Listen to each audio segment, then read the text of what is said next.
आत्म दीप जगाए।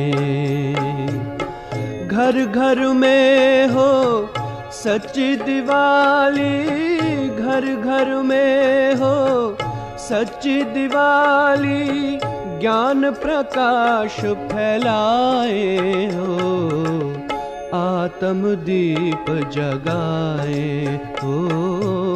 ओम शांति। 9 नवंबर 2023। आज की मुरली के मुख्य पॉइंट्स हैं।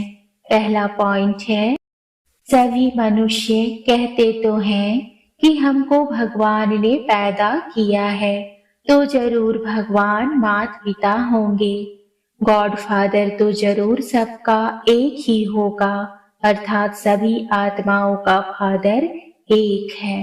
परंतु सभी जिस्मों का फादर एक हो नहीं सकता, वह तो अनेक फादर है।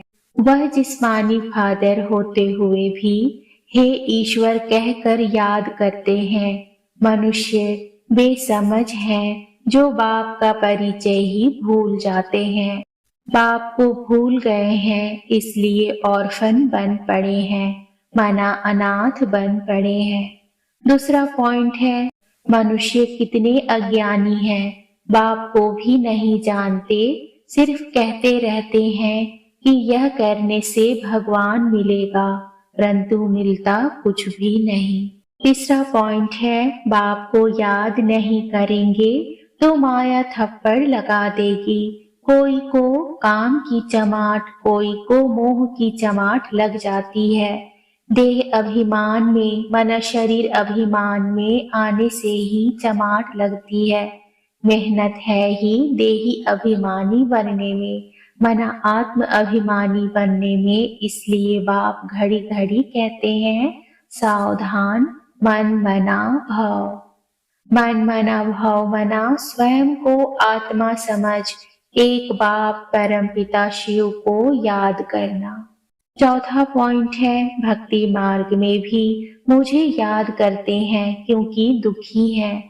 मैं आकर तुम बच्चों को अपने साथ ले जाता हूँ। बाप कहते हैं, तुमको विश्व का मालिक बनाता हूँ, बाकी दिव्य दृष्टि की चाबी मैं अपने पास ही रखता हूँ। यह किसको नहीं देता हूँ, यह भक्ति मार्ग में मेरे ही काम में आती है। मुरली का सार है, मीठे बच्चे, देह अभिमान में आने से ही माया का चमाट लगती है। देही अभिमानी रहो तो बाप की हर श्रीमत का पालन कर सकेंगे। माया मना जिसमें सभी मनुष्य फंसे हैं, कुछ इसे भ्रम के रूप में देखते हैं, कुछ मति भ्रम के रूप में। आज का प्रश्न है, बाप के पास 2 प्रकार के पुरुषार्थी बच्चे हैं, वह कौन से हैं? उत्तर है, एक बच्चे हैं जो बाप से वर्षा लेने का पूरा पूरा पुरुषार्थ करते हैं, हर कदम पर बाप की राय लेते हैं। दूसरे फिर ऐसे भी बच्चे हैं जो बाप को हरकती देने का पुरुषार्थ करते हैं, मना छोड़ने का पुरुषार्थ करते हैं। कई हैं जो दुख से छूटने के लिए बाप को बहुत बहुत याद करते हैं, और कई फिर दुख में फंसना चाहते हैं। यह भी वंडर है ना।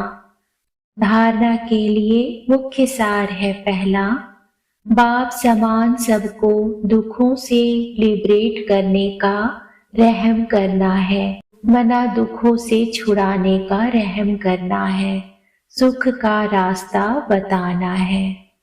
दूसरा है, कोई भी विनाशकारी मना उल्टा कर्तव्य नहीं करना है, श्रीमत पर 21 जन्मों के लिए अपनी प्रारब्ध बनानी है, कदम कदम पर सावधानी से चलना है। आज का वरदान है, वायदों की स्मृति द्वारा फायदा उठाने वाले सदा बाप की ब्लेसिंग के पात्र भव। जो भी वायदे मन से, बोल से अथवा लिख कर करते हो, उन्हें स्मृति में रखो तो वायदे का पूरा फायदा उठा सकते हो। चेक करो कि कितने बार वायदा किया है और कितना निभाया है। वायदा और फायदा इन दोनों का बैलेंस रहे तो वरदाता बाप द्वारा ब्लेसिंग मिलती रहेगी। जैसे संकल्प श्रेष्ठ करते हो ऐसे कर्म भी श्रेष्ठ हो तो सफलता मूर्त बन जाएंगे। आज का स्लोगन है, स्वयं को ऐसा दिव्य आईना बनाओ जिसमें बाप ही दिखाई दे, तब कहेंगे सच्ची सेवा। मुरली के मुख्य पॉइंट्स विस्तार से। आज गीत बजा महफिल में जल उठी क्षमा। ओम शांति। बच्चों ने गीत तो बहुत बार सुना है, नए बच्चे फिर नए सिरे से सुनते होंगे। इसी तरह बाप भी आते हैं तो आकर अपना परिचय देते हैं। बच्चों को परिचय मिला तो जानते हैं कि अभी हम बेहद के माता पिता की संतान बने हैं। जरूर मनुष्य सृष्टि का रचयिता माता पिता होगा, परंतु माया ने मनुष्यों की बुद्धि बिल्कुल डेड कर दी है। इतनी साधारण बात बुद्धि में नहीं बैठती। कहते तो सभी हैं कि हमको भगवान ने पैदा किया है, भक्ति मार्ग में याद भी करते हैं। हर धर्म वाले गॉड फादर को जरूर याद करते हैं। भक्त खुद तो भगवान हो नहीं सकते। भक्त भगवान की बंदगी मना साधना करते हैं। गॉड फादर तो जरूर सबका एक ही होगा, अर्थात सभी आत्माओं का फादर एक है। सभी जिस्मों का फादर एक हो नहीं सकता।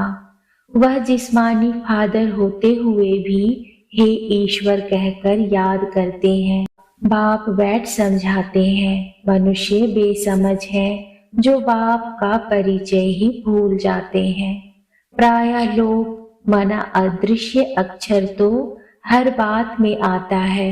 बच्चे जानते हैं सतयुग अभी प्रायः लोप है। अच्छा, फिर प्रश्न उठता है, सतयुग में उन्हों को यह पता होगा कि यह सतयुग प्रायः लोप हो जाएगा, फिर त्रेता होगा? नहीं, वहां तो इस नॉलेज की दरकार ही नहीं। यह बातें किसकी भी बुद्धि में नहीं है। सृष्टि का चक्र कैसे फिरता है, हमारा पारलौकिक बाप कौन है, यह सिर्फ तुम बच्चे ही जानते हो। बाप हर बात समझाते हैं। श्रीमत पर कदम कदम चलो, नहीं तो कोई समय माया बड़ा धोखा देगी। माया है ही धोखेबाज। माया से लिबरेट करना यह बाप का ही काम है। बाप है सुख देने वाला। मनुष्य इन बातों को समझ नहीं सकते। वह तो समझते हैं दुख सुख भगवान ही देते हैं। सतयुग में यह विष मना विकार होता नहीं। वह है ही क्षीर सागर, इसको विषय सागर कहा जाता है। वह है संपूर्ण निर्विकारी दुनिया। भल त्रेता में 2 कला कम हो जाती है तो भी उनको निर्विकारी दुनिया कहा जाता है। वहां विकार हो नहीं सकते क्योंकि रावण का राज्य द्वापर से ही शुरू होता है। आधा आधा है ना, ज्ञान सागर और अज्ञान सागर। इस समय तो सब जड़ी भूत अवस्था वाले तमो प्रधान हैं। फिर भी खास भारतवासियों को रजो तमो गुणी कहा जाता है क्योंकि यही सबसे ज्यादा सतो प्रधान थे। दूसरे धर्म वाले ना तो इतना सुख देखा है ना दुख देखना है। तुम स्वर्ग में 21 जन्मों के लिए प्रारब्ध पाते हो। हर बात में श्रीमत पर चलने से बेड़ा पार है। बाप कहते हैं तुम बच्चों को नैनों पर बिठाकर बड़े आराम से ले जाता हूँ। बाप कहते हैं मैं भी तो क्रिएटर और एक्टर हूँ। मैं कल्प कल्प आता हूँ पाठ बजाने। मैं परमात्मा तुम आत्माओं को ले जाता हूँ। तुमको विश्व का मालिक बनाता हूँ। बाकी दिव्य दृष्टि की चाबी मैं अपने पास रखता हूँ। यह किसको नहीं देता हूँ, यह भक्ति मार्ग में मेरे ही काम में आती है। कदम कदम पर बड़ी सावधानी चाहिए। भूले तो होती रहती है, फिर पुरुषार्थ करना पड़ता है। कहाँ भी जाओ बाप को याद करते रहो। विकर्मों का बोझा सिर पर बहुत है, कर्म भोग भी तो चुकतू करना होता है ना। पिछाड़ी तक मनाबाद तक यह कर्म भोग छोड़ेगा नहीं। साथ में धर्मराज भी है तो रिस्पॉन्सिबल वह हो गया। बाप बैठा है, तुम क्यों अपने पर बोझा रखते हो। पतित पावन बाप को पतितों की महफिल में आना ही है। यह तो नई बात नहीं, अनेक बार पाठ बजाया है, फिर बजाते रहेंगे। इसको ही वंडर कहा जाता है। अच्छा, पारलौकिक बाप दादा का मीठे मीठे सिकील दे बच्चों प्रति याद प्यार और गुड मॉर्निंग। रूहानी बाप की रूहानी बच्चों को नमस्ते। रूहानी बच्चों की रूहानी बाप को नमस्ते। नमस्ते बाबा, नमस्ते।